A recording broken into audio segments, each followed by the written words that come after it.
Thank you all for coming out. We want to get started with our session this morning. And I'm old, I have to put my glasses on because I can't see. We want to thank our session sponsor today, Northeast Ohio Medical University, for helping make this event possible. Our first breakout is a panel session being moderated by Youtoo committee member Chris Sledzik. And let me first introduce our panelists here today. We have Amanda Kleinhens, and Amanda is social media strategy expert at IKEA. She's a PR Kent alumna who has used her skills as an integrated marketer to help companies tell their stories and connect with key audiences to help meet business goals. At IKEA, Amanda helps to develop integrated programs that align directly with business objectives, and she works on everything from corporate governance, crisis communications, channel strategy, and insights and analytics. On the other end of the table, we have Eric Barnett. You can tell which one he is. He's our lone man on the panel here. And Eric is digital marketing and promotional strategy specialist at Cleveland Metro Parks and also an adjunct professor at the University of Akron. During his time overseeing all social media and online engagement at Cleveland Metro Parks, there has been a Facebook engagement increase of more than 3,000%. And the Twitter following has grown by more than 100%. In addition, Eric is also the incoming president of the Cleveland American Marketing Association. We also have Amy Martin. Amy is vice president of brand and business innovation at the Centers for Family and Children. And she spanned every sector of the marketing and communication field throughout her 15-year career. At the centers, Amy currently oversees all of the marketing and communication efforts for the $44 million multi-service health and human service nonprofit organization. And she has handled the complete rebrand of the nonprofit after it merged with two other agencies in town. And finally, our moderator, Chris Sledzik. He works with the PR team as an account executive at Marcus Thomas. And he counsels business-to-business and consumer clients about integrated marketing campaigns. As a media relations strategist, he brings 7 years of experience in public relations and social media to the table. He is also a member of the Youtoo Social Media Conference Committee. So please join me in welcoming Amanda, Eric, Chris, and Amy.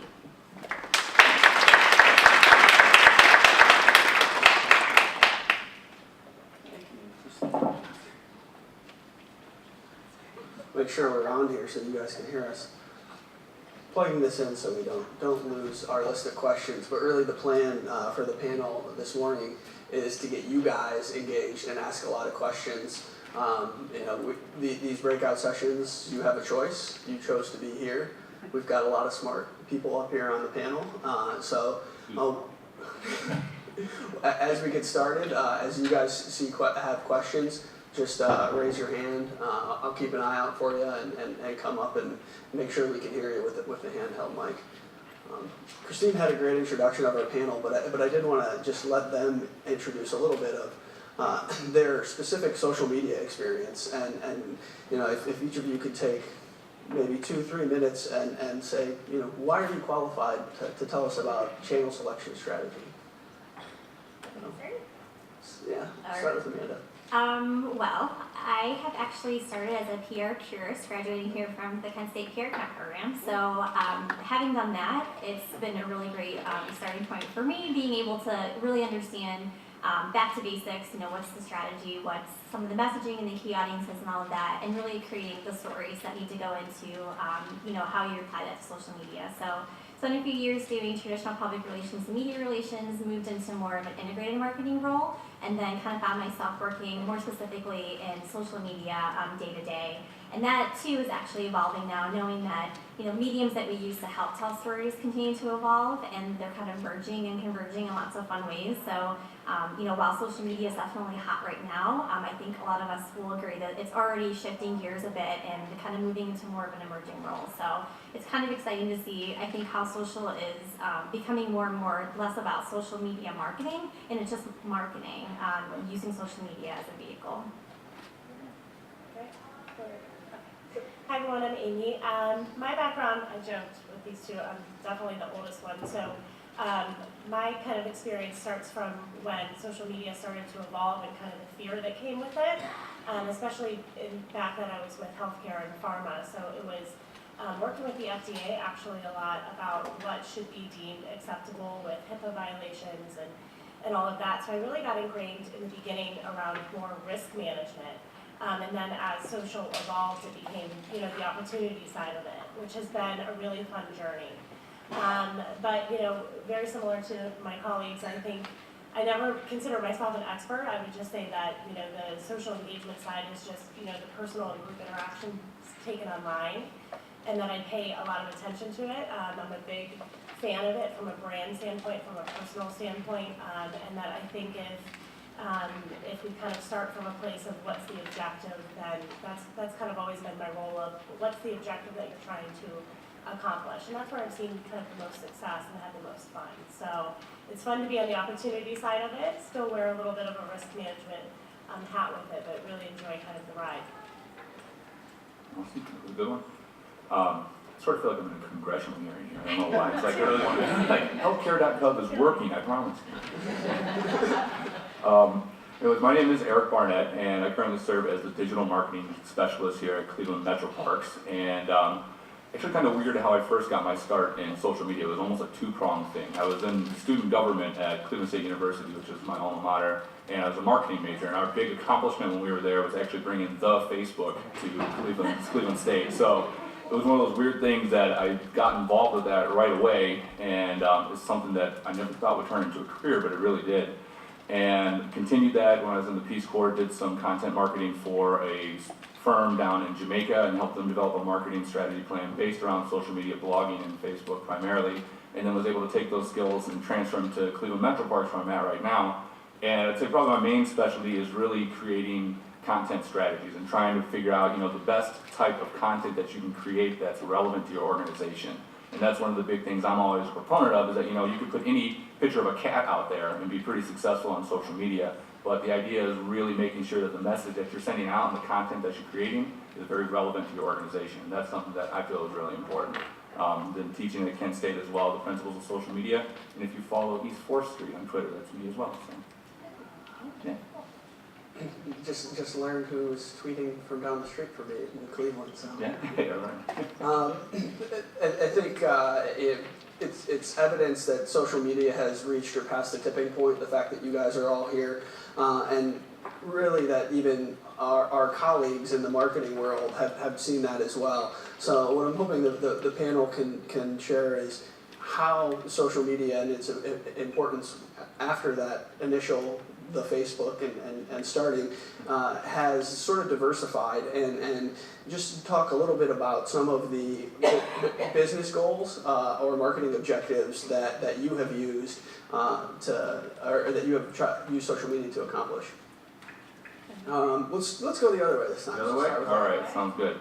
Yeah, like I was saying, for me, creating the proper content is something that's always most important for, achieving the goals that you want in social media. So when I first got to Cleveland Metro Parks, we had all of the social media channels, we were on Facebook, we were on Twitter, etc., but it really wasn't having any type of engagement. And so, what Cleveland Metro Parks really wanted to do is that, our main business goal is that, on there, we want people, when they think of the outdoors in Northeast Ohio, that their mind should automatically go to Cleveland Metro Parks. And so that was sort of our main business goal, is to almost be seen as the authority in all things that are outdoors. And so with that, developing a strategy that's based around creating this voice or this sort of opportunity that people expect to hear from Cleveland Metro Parks, and filling those shoes and going into that role in meeting those objectives.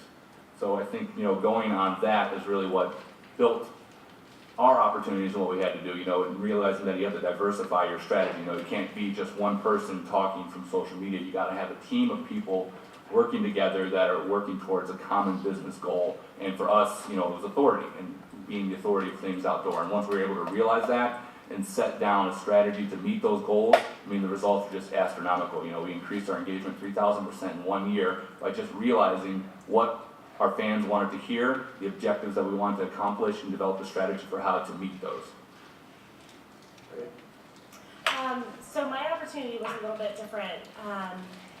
When I started with the Centers for Families and Children, I was pulling together a rebrand of the organization because it was going through a three-way merger. So I had the opportunity to kind of take away the social channels that were out there, which were There were many of them when you looked at the 3 organizations, and then Start Fresh, which I don't think many of us get the opportunity to do unless you're a part of a startup. So that was exceptionally exciting. And because I had the chance to really think through the strategy, it was taking a step back and really deciding which channels were going to accomplish our goals. So the Centers for Families and Children is a multi-service nonprofit, right? So we serve 20,000 people every year in the Cleveland area that are living in poverty. And so when I first started, I was told kind of by the nonprofit world that people in poverty are not on social media.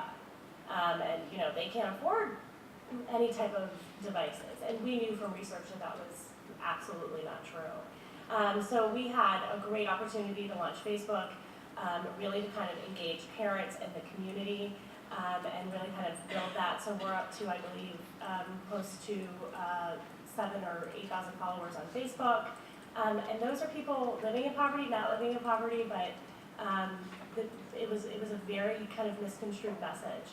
And then really using Twitter consistently with the way that we do across channels, but big on advocacy on the fight that we're fighting in DC, in Ohio, and with our funders, but making sure that we just have kind of a strong presence. And then I also launched our blog with our CEO, who is a very kind of prominent speaker in our area, and really given her the voice to kind of build her brand and her message, because she can accomplish a lot with the people that she knows in town, and really using her brand to leverage the organization's brand in both ways. But the key was to remain consistent, to kind of have a team that is constantly talking to each other, so the channels do look consistent. Worst thing you could possibly do is have somebody who's following you on Facebook and following you on Twitter, and they feel like they're talking to 2 different companies. And so that's really my main focus, is consistency, and that we're constantly looking at the analytics and using our channels the right way. Yeah, those are great points, and I think even going back to what Chris had mentioned, in the fact that, you know, social media, when it first emerged, was such a new shiny thing that everyone sort of jumped right into it and immediately went to, what's the social strategy, how do we get on as quickly as possible, and maybe we don't exactly know what we want to say, but that's okay, as long as we're there, we'll figure it out as we go. And I think at the time where that was happening, you know, 4 or 5 years ago, that made a lot of sense. And I think, you know, what we've seen in my experience is that anytime that we go to develop a strategy for social now without taking a bigger step back and looking at the business goals and objectives and understanding, to Eric's point, content marketing as a whole and how it fits into your greater marketing plan, you know, we're kind of coming at it from the side at that point, and we're not really looking at it holistically, and eventually we have to circle back up to the top anyway. Because to just take a look at how social media is successful, I mean, certainly having account growth and the engagement, all of that is extremely important, but you know, a lot of what our clients challenge us on is, well, what does that actually mean for me? How did that help to position my brand as a thought leader? How is that driving the traffic back to my website? Or how is that ultimately converting sales or helping to gain leads? So it's definitely important to make sure that there's a sound social strategy, but before we even dig into any of that, you know, we kind of do go back to the basics, and it's for who are your audiences and what is your brand, and you know, exactly to Amy's point, I mean, you're not wanting to develop a voice on social that's different than what your audiences are receiving in a newsletter or what they read on your website.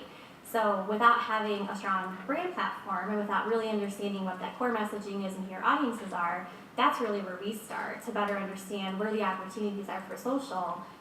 Not to say that you can't just jump into social, but if you have some of that defined, or you know, being able to sit down with your team and having a little discovery session or a SWOT analysis or whatever it takes to really better define that. I mean, I've been locked in a room for a whole night trying to figure out what that all means and whiteboarding, and it's a little crazy and it takes a little bit of time, but it's, you know, one of those things where you put in the work up front and the rest of it trickles out very, very easy and very, very seamlessly, and ultimately I think the results really help to prove that that's the success of it. So. A quick question for all of you, because you mentioned the strategy and the content behind it, and I like the fact, you know, what you just pointed out about making sure you have goals. Where do you relate the brand or the business goals in terms of sales, in terms of engagement? How does that get in there to your conversation, and how that begins your content? Because ultimately, you're right, you've all been there with clients and they say, this is great, so what does this mean? Right. Did everyone hear the question real quick in the back? No. Anyone want to try it first? The question was, so knowing that goals are extremely important from a business side of things, how does that become integrated into a social strategy? How is that realized through social? And I think for us, I mean, luckily there's a lot of really great tools that have come into existence to really help to track that kind of thing. So, you know, if you're looking to track traffic back to the website, there's, you know, a Google track that you can add to URLs and expand that out and make that an optimized link so that you can tell specifically, did this traffic come from Facebook? Did it come from Twitter? Did it come from my newsletter? It's any online presence that can be applied to social, and that can really help to show the traffic flow. You know, being able to use marketing automation tools like a Marketo or an Eloqua or something like that can also really help from a customer lead standpoint, and being able to track what those people are doing and how they're interacting on social and how they fit into your customer profile through the lens of social, of course, through a lot of other things as well. You can also then use different tools that will actually help you, like Omniture, and it'll help you show where your sales are coming from. So one of the things that we've seen with one of our clients is that although they put a lot of time and effort into their Facebook page, the majority of their sales are coming from Pinterest because it's a consumer-facing brand and a lot of their female audience is going to Pinterest to buy their product. So now we can help them to shift their thoughts and not say that they need to abandon Facebook, but maybe they need to put a little bit more TLC into Pinterest as well. So it's things like that that we can help to track to make a difference. Yeah, and to build off a little bit of what Amanda said, we constantly shift our strategy, probably on a monthly basis. So I think when you're in-house, you know, the important part is that you're at the table while the strategy is being developed. So you're not somebody who's given the strategy, because we wear, you know, a very different hat about how we look at communication. So I think that if you're a community manager or in charge of managing any type of social or, you know, traditional communications or marketing, everything you do should be measurable, because if not, you add no value to kind of the C-suite group, right? Because everything relates back to the ROI. And while that can be frustrating for all of us because we understand the importance around building awareness and building brand presence, it's the smart way to do it. So for us, we do exactly what Amanda says. Everything that we do, we track. So even phone calls that come in, we very specifically ask, how did you hear about us? Anything online of how you enroll into our programs, there's a check mark of, you know, did you see us here? And then our links are trackable and measurable. And so I always tell, especially nonprofits who have very small budgets, put your budgets there so that you actually have the data, and start slower and start, you know, more cheap on how you're actually communicating out, because there are, you know, very cheap ways to do that. Put your money around the measurement side and the upfront, and then as your budgets build, you can build, you know, with ad buys and things like that. But if you can't measure it, there's no value to your CEO, to your C-suite, and I don't think you have a really firm standing in the job world either. So. Yeah, I mean, Amanda brought a really good point. It's just, and Amy, it's, for me with social media when I first got to Cleveland Metro Parks, you know, you almost have to go through like a proving stage, like a proving grounds, to prove to the rest of the organization that social media is a viable and good option for marketing your organization or promoting your organization. And the way that we were able to do it, the first measure how much of an impact social media was having, and truthfully we just did it in two really old-fashioned ways. I mean, for Cleveland Metro Parks, we measure our success based on how many boots and feet we get on the ground in the park district. And so one way we measure that was literally just old-fashioned paper surveys. People would come to one of our events or come to one of our hikes and we'd hand them a survey, how'd you hear about this? And the more that we were able to market and put our content appropriately on Facebook, the more people were hearing about that, and then all of a sudden it started catching the eyes of the people in the C-suite, the ones that are realizing that, you know, all of a sudden, hey, this social media is actually driving a lot of traffic at the park district, you know, it's something that's important to us. We also use Google Analytics. I mean, it's a very basic measurement, but, you know, we're able to see where all the referrals are coming to our website to look at our programs. You know, it's going one through first place is Google. You know, if someone just does a Google search for Cleveland Metro Parks, and followed immediately, and 2 and 3 is Facebook, Twitter, and mobile Facebook. Like right away, it comes straight through that. And so, once you have that ability to prove the success of your channel, you know, then now whenever there's any strategy planning sessions, you know, I'm brought in right at the beginning to determine how to integrate social with every aspect of it. You know, if you're doing a new ad campaign, like we're doing Come Out and Play right now, in a new branding campaign for Cleveland Metro Parks, social media was in there from the very beginning and is integrated into every aspect of that campaign, you know, so it's no longer a separate entity once they get past that stage. Great. For those in the audience, we do have a gray-haired lookalike of me there with a microphone, so we can make sure to hear you. Again, we want this to be a discussion, and now you've got that voice. Real quick poll for those in the audience, because we saw some of the registration lists and who's here, but just specifically in this room, show of hands of who's representing an agency of some kind. Okay. Corporate folks? And nonprofits? Awesome. And this we thought would be very, very helpful for nonprofits with sort of the lean budgets, and Amy's expertise as well as Eric's is great in that regard. Thinking a little bit about getting started, we talked about Amy had the opportunity to do a fresh start, which is unique. But that isn't always the case. A lot of people started out and they got on Facebook after it was the Facebook. Looking at it today, what would you say is the biggest misstep that organizations are making in channel selection strategy? And Amy, it looks like you got an answer, so go for it. Yeah, I will. I'll say that there's two that I've noticed recently that have kind of been bothering me. The first one is that your senior management level or C-suite level has no idea what you're doing on social, or that you have no spokespeople or brand ambassadors represented at that level. Because I think what that says to the community that's out there looking at you is that you probably have an intern running your social channel. Whether or not that's true is irrelevant.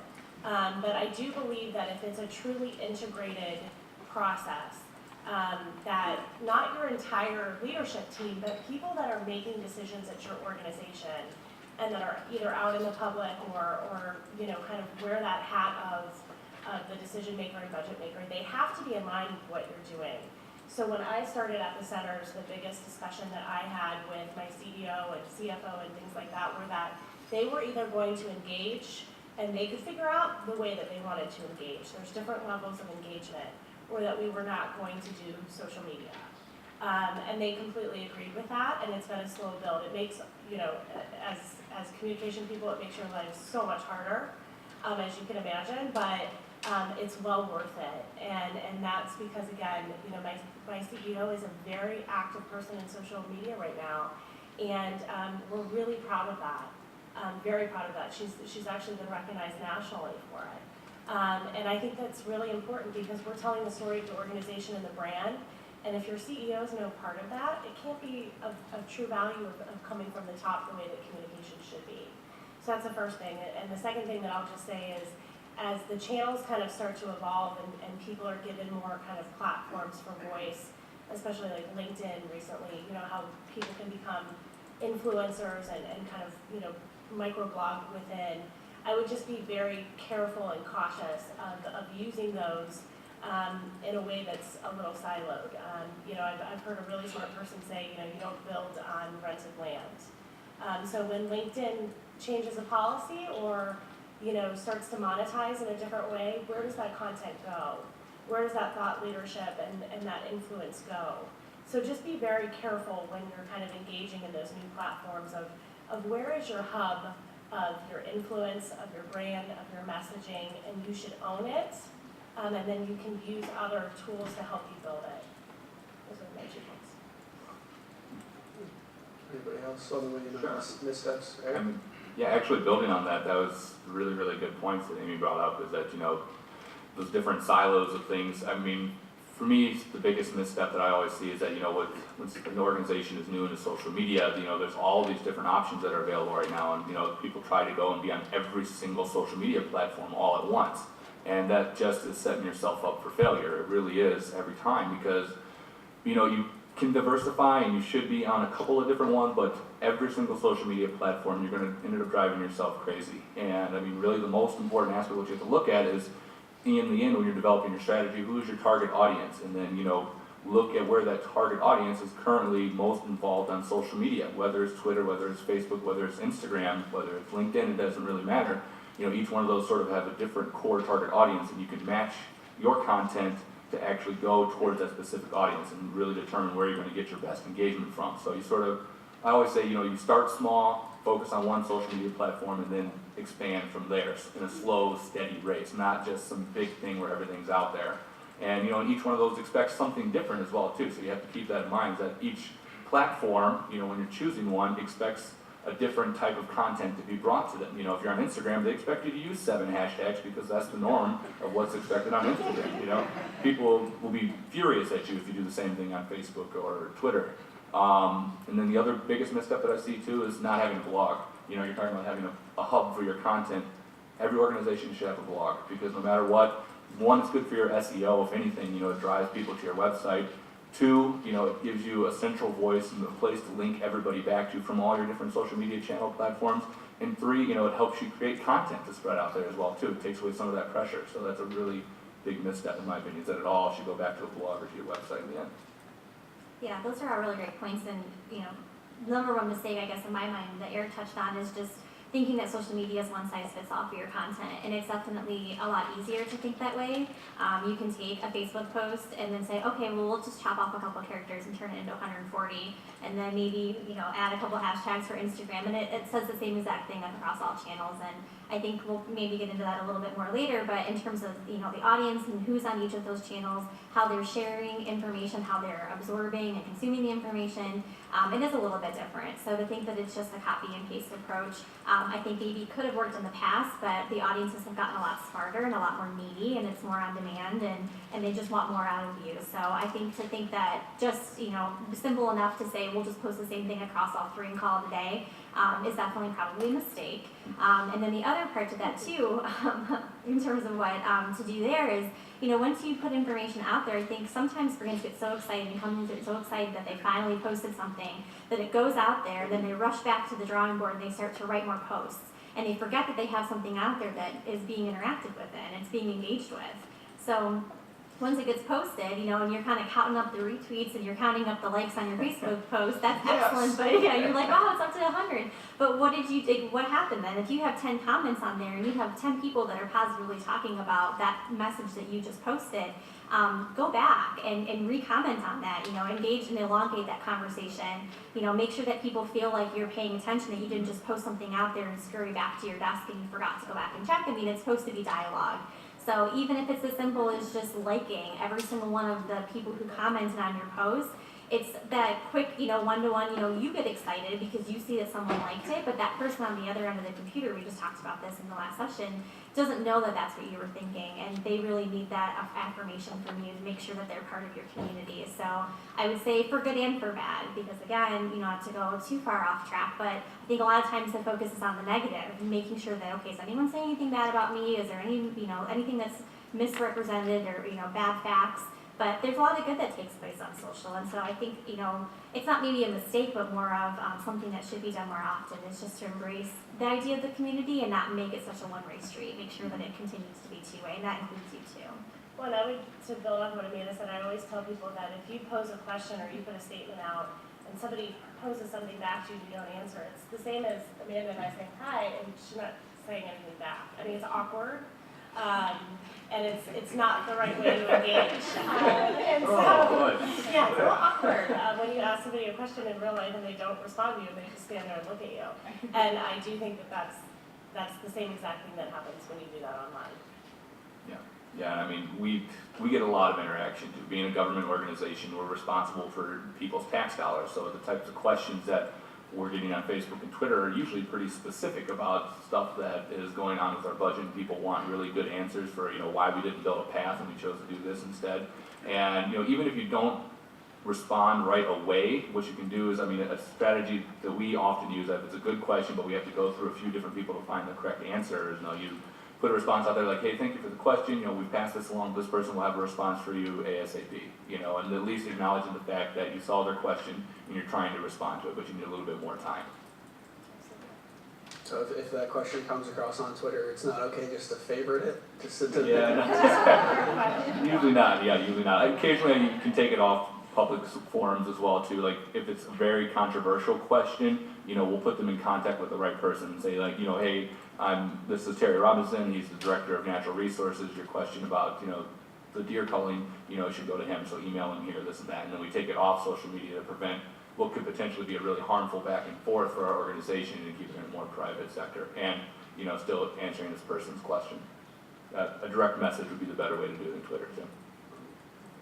And that's an interesting point about channel strategy and where there's public and private channels, and this isn't a question that we've talked about, but I'm curious if you guys can share instances where you would say, yes, this could be potentially good or bad, with the idea that if somebody has a potentially harmful question, but you answer it in a good way, then that's even better than you started in the first place.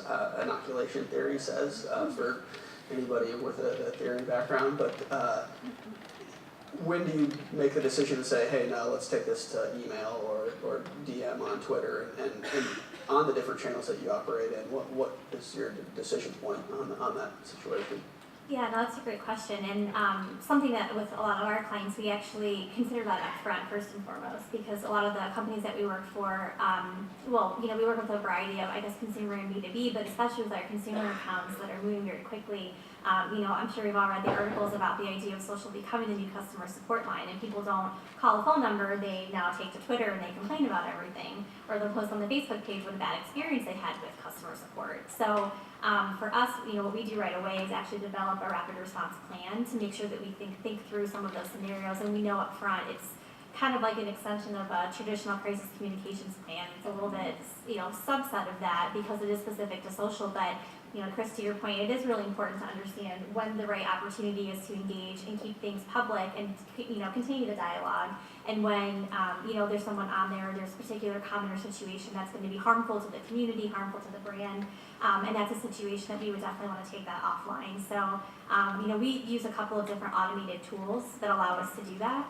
So when we see certain posts come through and our teams are monitoring, essentially every minute of every day, and we get a notification that there's been something made and it's negative, we can immediately go in on the back end without anybody seeing that publicly and make a determination of is that something that we feel we can respond to on Facebook, or do we feel like the response simply is let's get customer service involved immediately, or let's figure out a way to get that comment buried, because sometimes it's not something that we can't even respond to, but let's post a positive experience or something that's a little bit more light in nature and see if we can't get that shuffled down to the bottom, so we're not negating it, removing it, deleting it, but we're just trying to shift things around a little bit to calm the waters. Yeah, and I would say, it's really important if you're a very large organization to have somebody like Amanda's organization watching everything every minute of the day. Because I think that it's impossible for all of us to say that you have the time in your daily job to do that. Very few, especially for those of you who raised your hand in the nonprofit world, very few people can just say that their only job is to monitor and to engage on social media.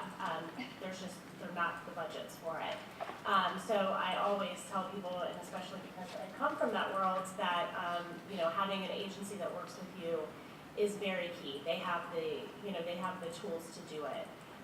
The one other thing I would tell you is, and we have taken quite a few comments offline or in private, kind of private engagement ways, but also there should never really be, there's always those case points, but to Amanda's point, you should know where your weak spots are. And those conversations change for us daily based on the sectors that we live in the nonprofit world.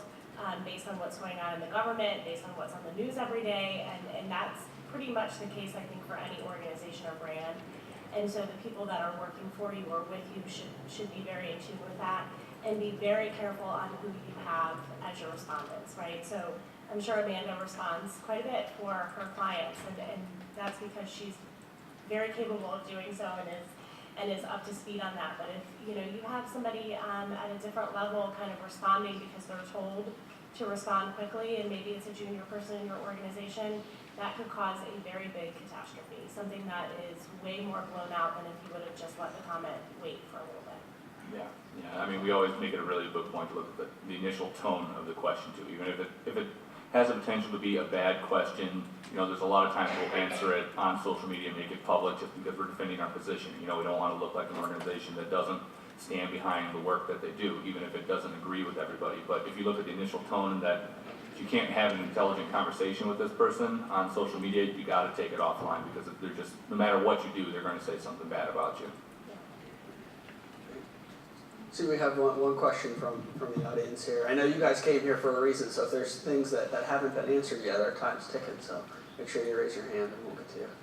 We've gotten to a point at Cleveland Plus where we've got some 16,000 followers on Facebook, so we have critical mass now. When something negative is posted, usually our followers take care of it for us, which is very, very helpful. But I wasn't just commenting on how great we're doing, but I did have a question. Actually, I think I'll stop there.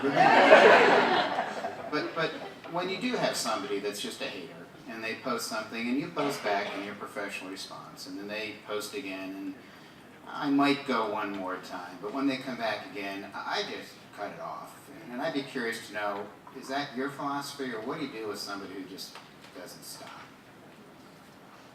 Yeah, I mean, We probably get it more. yeah, we get that quite a bit. It's the same, almost the exact same strategy, to tell you the truth. Is we'll respond usually up to 2, maybe 3 times, depending if it's a good conversation that we think will be nice for our followers to see. But I mean, you do reach that almost critical mass moment with your questions. That, you know, somebody's literally on there for the fact to just take you to school for something that they don't agree with. You know, and what we usually do as an end-all is like, you know, thank you again for your comments. We really appreciate it. You know, if you'd like to discuss this more, email us here. Luckily for us, we also have monthly board meetings, so you can be like, you know, if you want to discuss this in person, you can come to the Board of Commissioners meeting and talk in a public forum here, and we'll be happy to address your issues. And so, you know, if someone most of the time aren't willing to come in person to voice that same concern to their board, you know, from a Facebook comment, they'd rather just sit behind the keyboard and take care of it that way.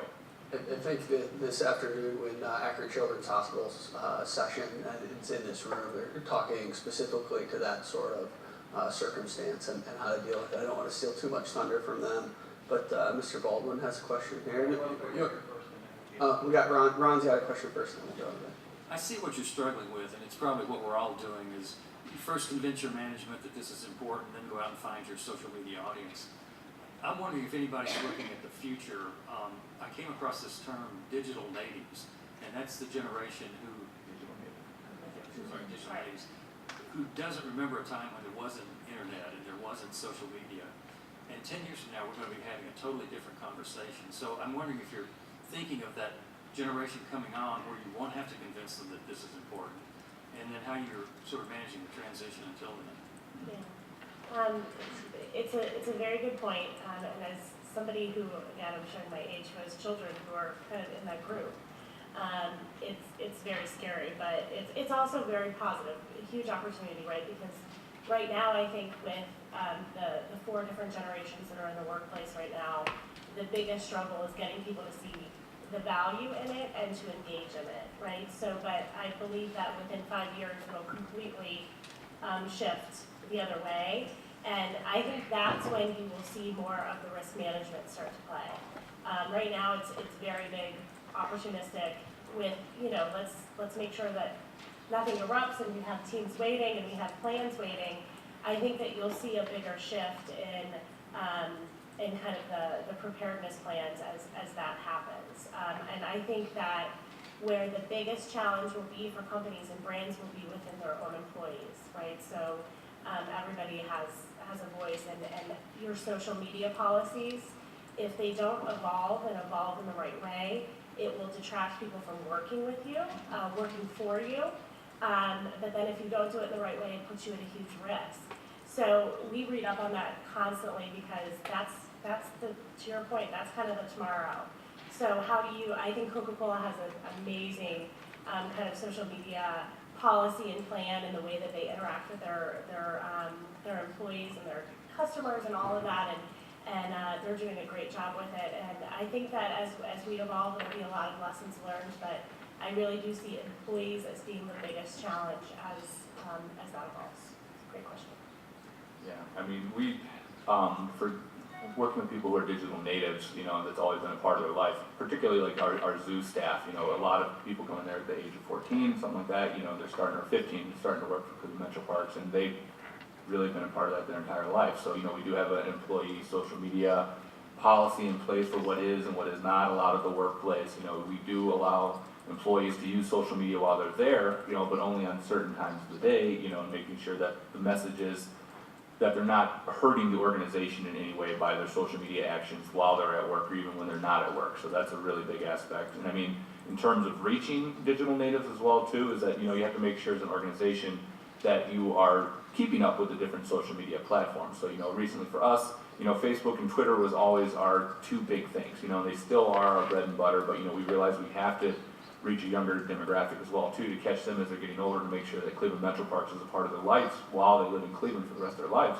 And so we moved into Instagram and Vine as well to start hitting some of that younger demographic. And I think as an organization, as a marketing department, you really have to keep track of those trends and jump into them at the appropriate moment and do it in a way that isn't going to overwhelm you as well too. That if you're getting a new one, maybe phase out something else. Like we have kind of phased out Google Plus as a result of going into Instagram just because we weren't able to keep up with it. You know, we do what we can there, but, you know, we weren't getting the type of return that we wanted. Yeah, I think really the last thing too, to all of these points, which are really great, is that I think the digital natives, I think some of the younger millennials, they're just not as tolerant of being sold to. I Right. think, you know, we kind of came up in an age where it was okay, and we had a lot of advertising, and there's a lot of paid opportunity, and we can see through it, but we were not maybe as bothered by it. I think, you know, the younger generation just doesn't want to hear it, and as soon as they feel like they're being sold to, they're being told what to do, they're being, you know, directly sold, that just turns them off immediately. So I think that's going to be huge, thinking about strategy moving forward, and as they continue to develop and as social continues to evolve, is to figure out how all of the, you know, your paid, owned, or shared, how that all evolves together, and it's all sort of emerging in the same direction, but being very sensitive to the fact that, you know, how do you craft good content so that people feel like it's a little bit of a softer sell and all the rest of it. So probably another thing to consider. Great. Chris? Eric, I just had a quick follow-up question, and based on the fact that Andrea is sitting right next to me, and with civility discussion, when you have somebody who you've tried to respond to, who has had comments, and you said you too, and then say, hey, come to our board meeting or take it offline. I'm just curious, how often do they actually do that, or are they just trolling? I mean, I honestly can't think of the time that somebody actually came to a board meeting, to tell you the truth, or maybe they didn't say anything.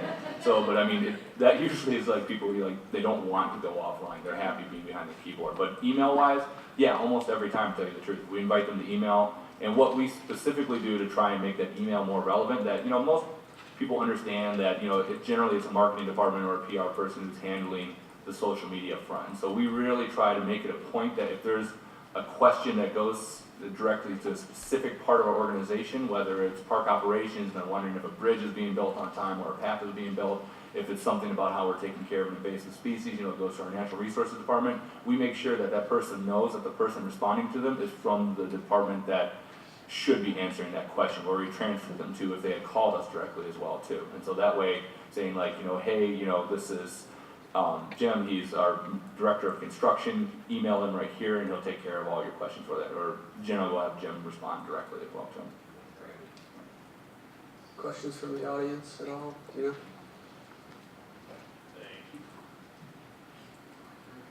So with that too, sorry to add on to that, we have all the people sign their replies as well too. So that's a strategy that's worked really well for us, so that at the end of whatever we type on Facebook, we type who wrote it. And that helps people connect with individuals in the organization. So this question, I know the answer can be predicated on the size and scope of the organization, but how formal or informal would you describe the process of, you know, when you mentioned about, you know, diving into Vine and some of the newer ones, Jelly, whatever. How informal or formal would you describe that process, and how much leeway do you feel you have to go exploring and then to make the business case no, or yes, I feel our brand should be on this channel? I think for us, a lot of it, a lot of our clients will ask us, Jelly just came out, or what about Google Plus, or what about all these things? And really what it starts with on our end is just the research and doing the auditing. Because even though it's out there, it might not be the best opportunity. We had a client who came to us and said, we want to be on Google Plus, and we said, okay, great. So your target audience are females 35 to 45 with high income, and they're usually maybe on Facebook, but they pretty much don't spend their time online. So maybe Google Plus isn't the right opportunity for you because that's all 25 to 35 male techies, and so really understanding the landscape. It doesn't mean, we still did it ultimately for them, but when you take a look at what the research is and what the landscape shows you, I think that really helps you determine where your opportunities are, and maybe it's a higher risk or lower risk or a bigger jump or a smaller jump. But being able to at least have something that you're found on, and not so much just, hey, this is the bright new and shiny, and hey, look at what they're doing. It's important to see what other companies are doing, but if you don't really dig down into the specifics of the research and the data that shows you who's actually paying attention and where the opportunities are, you can end up spending a lot of time and energy into something that doesn't end up going anywhere. So that's usually where we start. It's just, let's do the research, see if it makes sense, take a look at our audience, our strategy, our goals, and align that and see if there's an opportunity to do that. And if there's 3 things out there, 3 different channels that we're exploring, which one offers the best opportunity to lead forward into, and maybe the other 2 we just pay very close attention to and keep a pulse on, and then we take a look as it evolves to see if we can weave it in eventually. Yeah, I would say from the nonprofit side of things, I have a good enough relationship with my boss that she does give my group the leeway to try things. And I think it goes back to what we said in the upfront, that it's usually based on, she knows that I track everything. And so, time, while I'm not at an agency, but, time is very valuable when you're in-house as well. And so I'm probably more protective of my time than anything. So if I see that the analytics isn't working, then I jump out. But I do think that nonprofits should kind of be out there a little bit more than they are in general. I think they tend to be a little bit more conservative, but have actually the leeway to be a little bit more progressive. So I would love for to see nonprofits actually kind of jump in a little bit more and engage. I agree completely with everybody that I know up here is going to say you really need to understand what what the demographics are on each channel. And sometimes there's just a great opportunity.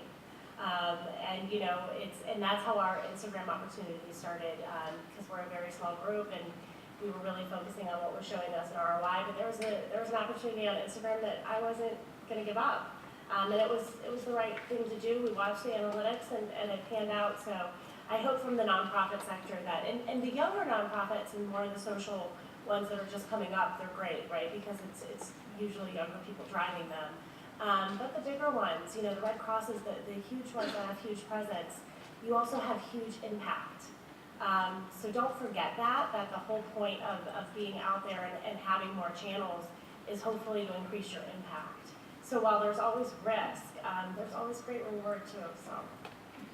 Yeah, I mean, to answer how we specifically went on to Instagram recently, we made the decision that it's mostly photo-based, it's a younger demographic that we'd like to reach. Luckily, we have lots of opportunities to take really nice-looking photos in the park, so that it lended itself well to our organization.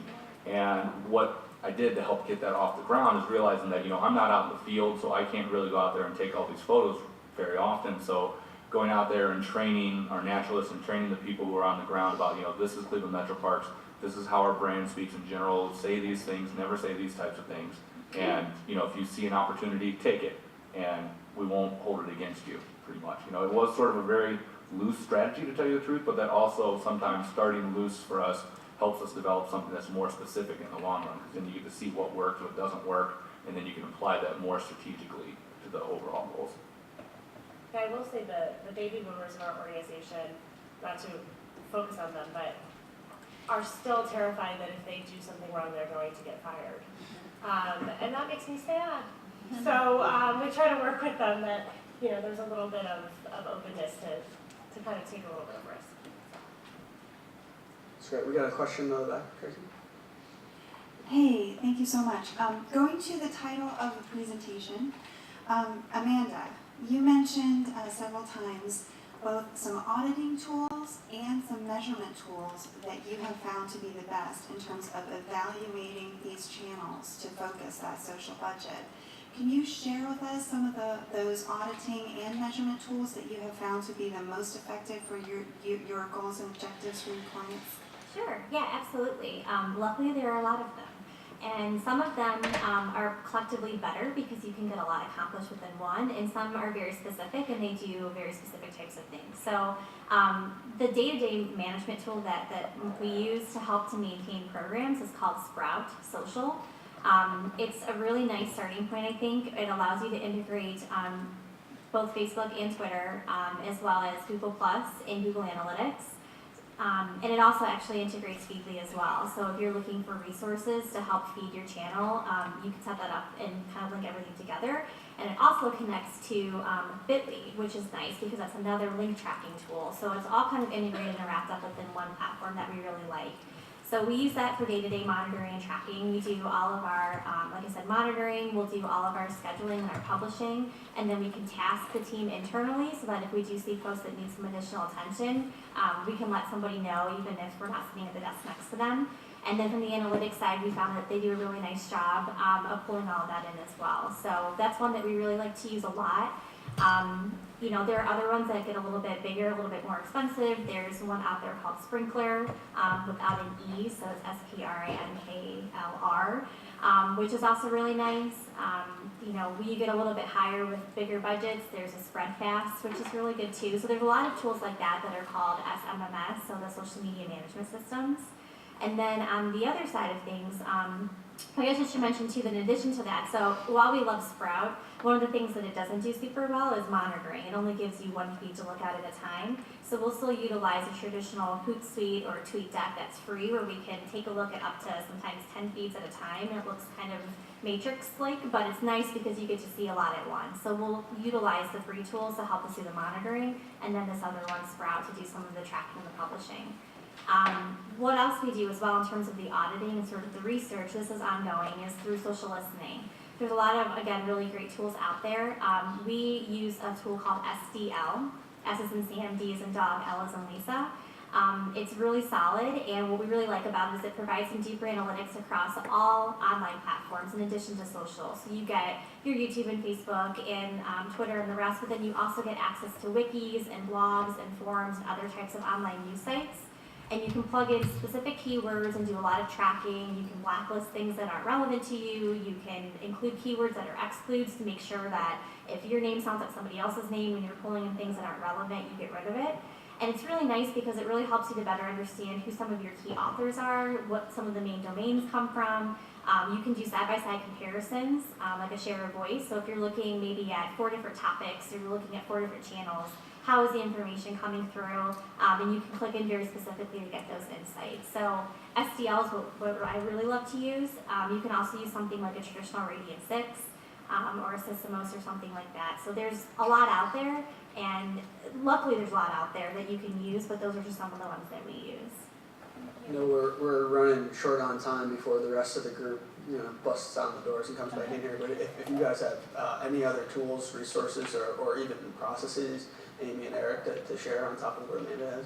That was an awesome answer. So she nailed everything. I mean, yeah, we pretty much use the same set of stuff, and you know, I honestly create a weekly report on my own that I take and aggregate information, Google Analytics, Facebook Insights, even Twitter Analytics, and just sort of put it all together because, you know, sometimes when I'm sending over the information to the CEO or something like that, you know, they want just a really quick bite of what happened in social media that week, and so I'll take it and just create something. And really, I mean, as bad as it sounds, Facebook Insights work great. They work really awesome, and I think that's a really good tool to use.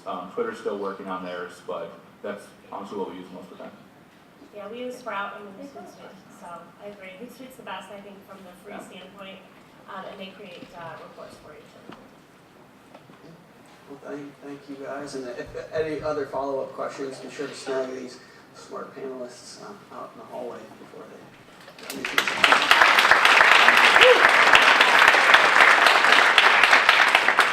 really want to thank all of our panelists today and Chris, who did a great job up here, and our helpers, whether they are gray haired or not.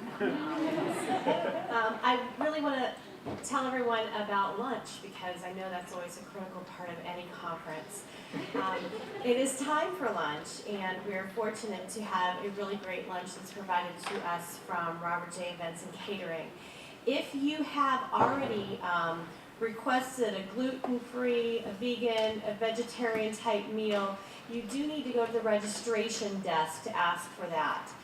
There are a couple of extra vegetarian meals available, but those are first come, first served after those who have already signed up for one grab them. That's also at the registration table. So be sure to do that. And make sure that you return back here.